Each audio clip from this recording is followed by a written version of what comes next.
Hey guys, so as you can see from the title of this video, this is my debut into spring video, which is why there's a lot of pinks and a lot of purples and light colors and pastel colors.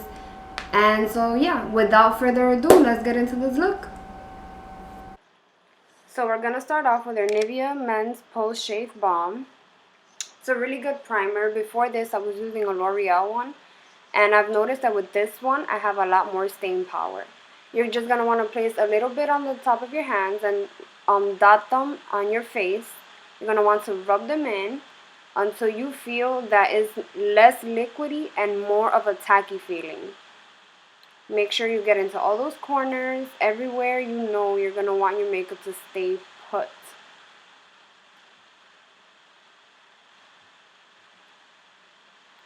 Like so, on the bridge of your nose. Make sure you get every corner.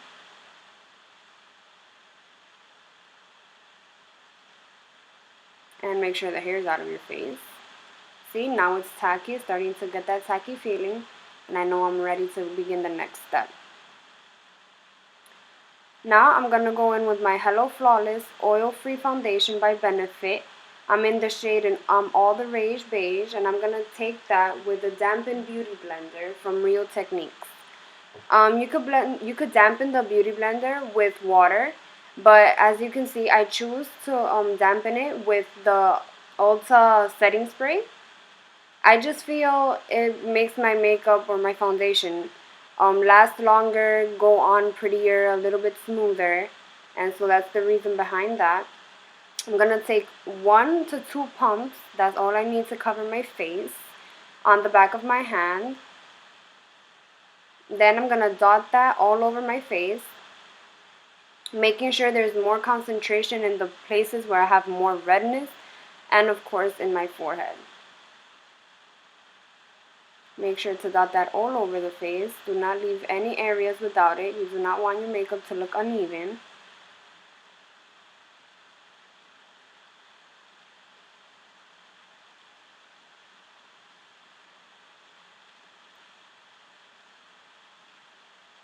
And now again with the Dampen Beauty Blender, also dampened with the Ulta setting spray, you're going to want to dot that all over your face.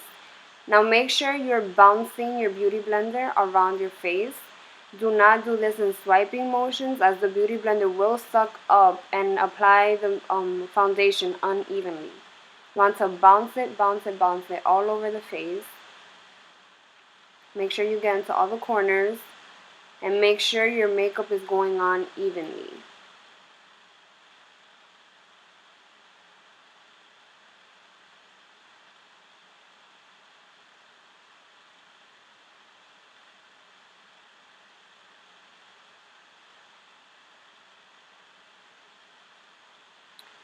Now I'm going in with my Ulta buffing brush and my Maybelline Fit Me Matte and Poreless powder, and I'm in the shade 230 Natural Buff. I'm just going to want to make sure I get a nice amount on the brush and tap off the excess, and again, bounce it on the skin. I do not like to swipe it for some reason. I feel like when I swipe it, the most product goes in where my brush initially hits my face, and the direction that I swipe gets the least amount of product. So I just like to make sure that I bounce it all over the face as opposed to swiping it. Now you want to make sure that you set all the corners of your face. That way you know you're nice and even and you're not leaving liquid foundation anywhere you hug a person or when you say hi. You don't want to leave a little mark on them.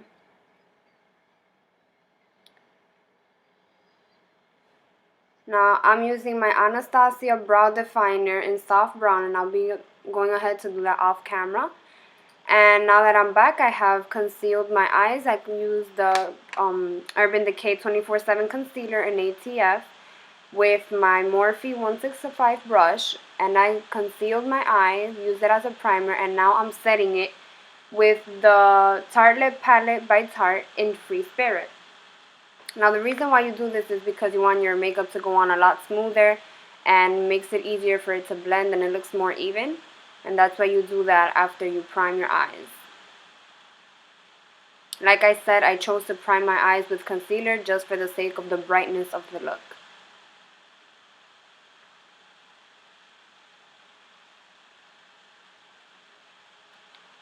Now I'm going in with my Morphe palette. I'm using the shadow Private Agent. And I'm going in with my Real Techniques liner brush to create a crease. From where I know that from the crease up, I'll be using a couple colors, and from the crease down, I'm going to be using another set of colors. So you want to open your eyes and decide where you want your crease to go. I have chosen that I want my crease to go right about there, so that's where I start drawing the line.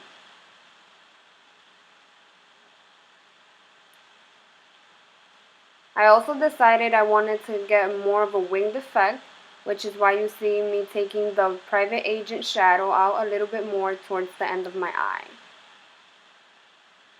Take a little more and make sure that you drag it down close to your tear duct.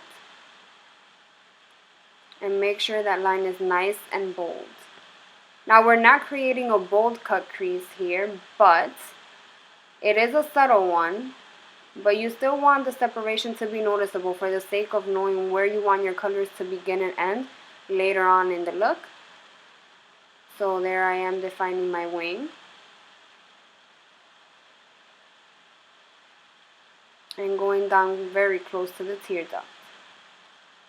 Now that I've decided that I like where my crease is at, I'm going to shade a little bit above it, just so that the colors that are coming on next will blend a little bit nicer. And I don't want no harsh lines except for this cut crease, which is not even going to be harsh at the end. You'll see.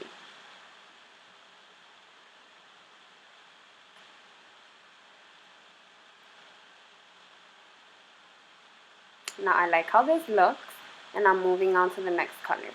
Now using my GOC Precision Crease Brush G23 with my Morphe Brick Shadow, there I am showing you the brush. Like if you could see it, I noticed after I filmed the video that you can actually not see the letters, so I'm sorry for that. But yeah, this is a brick eyeshadow. And I'm going to be taking a generous amount and tapping off the excess from the brush and applying that above the line that we have just created. You want to try as much as you can to stay above it, because that's what's going to create the cut crease at the end. Even though, like I said, it's not going to be a harsh crease, but you still, for the sake of the look, want to try as much as you can to stay above, on top and above of the line. So now with that color, you're going to want to windshield back and forth. Make sure that the color is getting winged outside. If you decided to go actually with the wing in the cut crease, then you also want to wing this shade out. Now I'm going in with my GOC Small Dome brush in G03. And I'm taking the shade Gumdrop. It's a little bit of a lighter shade of pink. It does look like bubblegum, which I think is why they named it Gumdrop. But yeah, now we're going to want to apply that onto the lid. You are going to want to take that very close to the tear duct, and you're going to want to pat that on your lid, but not all the way. You're going to stop at about 2/3 of the way of your eye.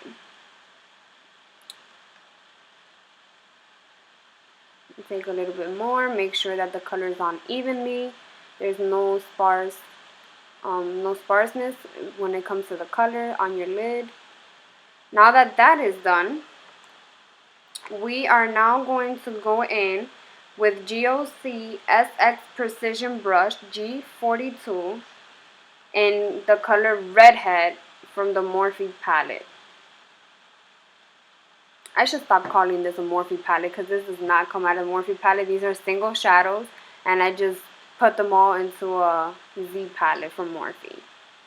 Now with that color, Redhead, you're going to want to color anything that you left blank before, and you're going to also want to come a little bit in towards the eye where there is already gumdrop on your eye. The reason for this is because you're not going to want to get a harsh line between Gumdrop and Redhead. I'm also taking Redhead up towards the wing that I created when I did the cut crease. And you're going to want to look and see if you're happy with it. If you're not, then blend it a little more and make yourself happy. Now, going back with the GOC Precision Crease brush in G23, we're going to go back with Private Agent, which is that dark purple color that we started with. And you're going to want to apply that on top of Brick, which is that red-ish color on top. So as you can see here, you're just going to want to intensify that pinkish orangey look that you have close to your brow bone.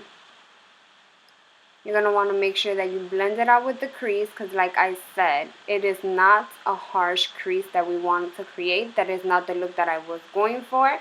So that is why you see me bringing it really close to that first initial line.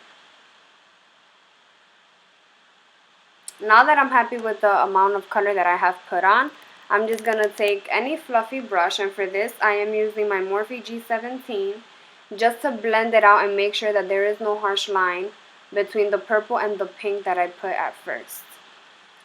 Now I'm going in with my Morphe M167 brush, and I'm first going to go in with Silk, and then I'm going to be going in with Pearl.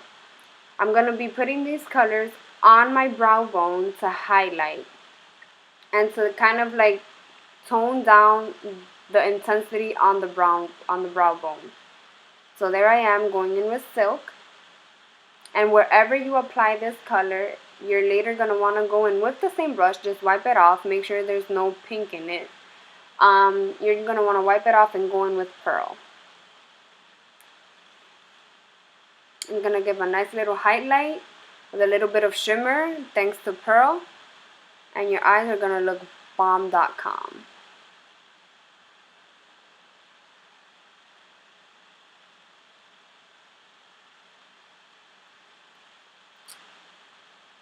Now that I'm done with that, I'm going to be going in with my Kat Von D liner in Trooper off camera. And I just came back with that and my lashes on. Now I'm going to be going in with the Sephora Gel Serum Concealer in 08 Palmier.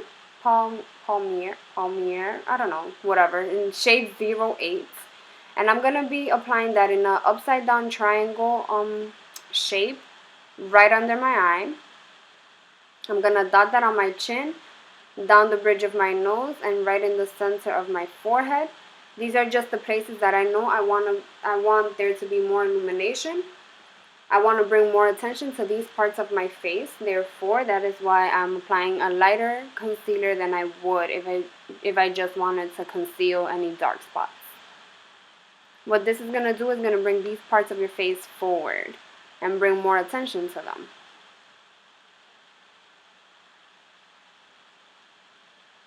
Now that we're done with that, I will be going in with my Morphe M433 brush and my Wet n Wild contouring palette in the shade Dulce de Leche. I want some Dulce de Leche right now. I'm going to be taking that darker shade and figuring out where the hollows of my cheeks are so that I could apply my contouring there. As you can see, I figured that out and I drew a straight line halfway down my cheeks. What this is going to do is give more shape and definition to your face. Your face is going to appear to be more sucked in, more chiseled, more defined, more femme fatale, and that is exactly what I want to do.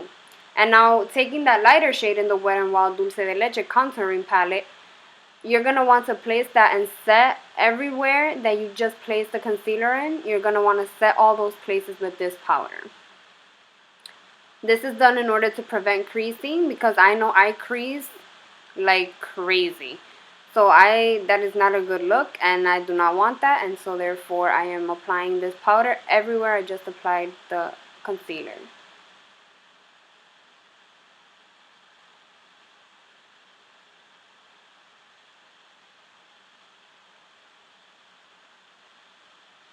Now I'm going in with my Morphe E42 brush and my Ulta Contour Kit in Bombshell Bronzer. I'll be using that shade to bronze all over my cheeks, everywhere on top of that line that we have just created with the contour. I'm going to want to go in on the edges of my forehead, leaving the center nice and bright. And taking that, blending that nicely with everything else that's already on the face. Now with my Morphe E3, I'm going to go in with my Milani powder blush in 11 Blossomtime Rose blush. Confusion there. Apply that blush on the apples of your cheek and drag backwards. At least that's how I like to apply my blush. I don't like the look of a nice pink ball on the highest points of my cheek. Now I'm going to be going in with my Anastasia Beverly Hills Glow Gleam Kits in Crushed Pearl with a Morphe M501 brush. And I'm going to be applying that to the highest points of my cheekbones. So there you have it, like almost right on top of the blush. I'm going to want to drag that into the corner of my face. Not corner, but like that corner where your eyes and eyebrows are. I'm going to want to take that into a C shape. I also like to highlight right above the highest point of my eyebrow. And that was too intense, so I'm buffing that out. And I want apparently more highlighter on my cheek. Never go wrong with highlighter, in my opinion. I'm also going to want to put that in the tip of my nose and in my cupid's bow. Just bringing some attention to the tip of my nose.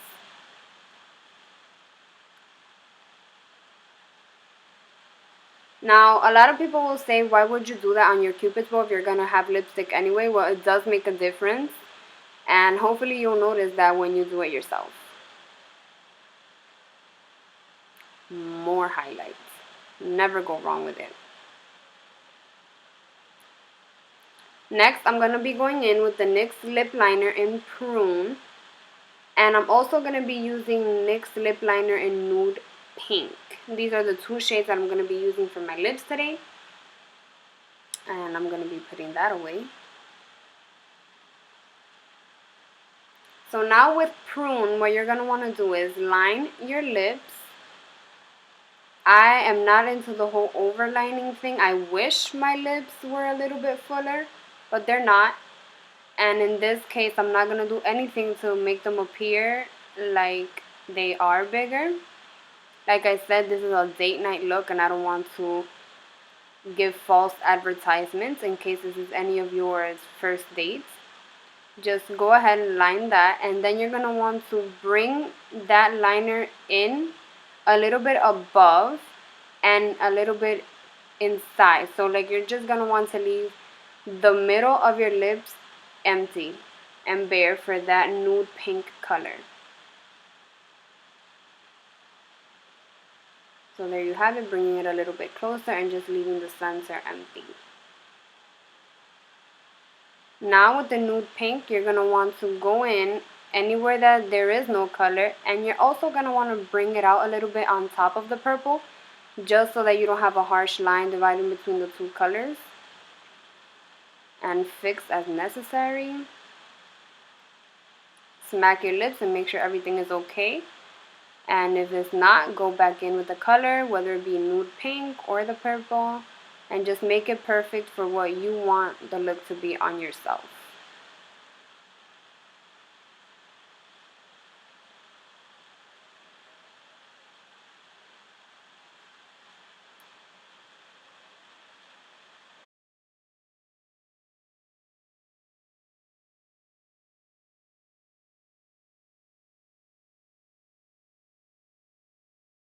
So this is the end result, guys. I hope you liked it. If you did, give it a thumbs up and don't forget to subscribe. So if you guys decide to recreate this look, just tag me at allthingsyou_tube and I will look at them and follow you back. And I'm done.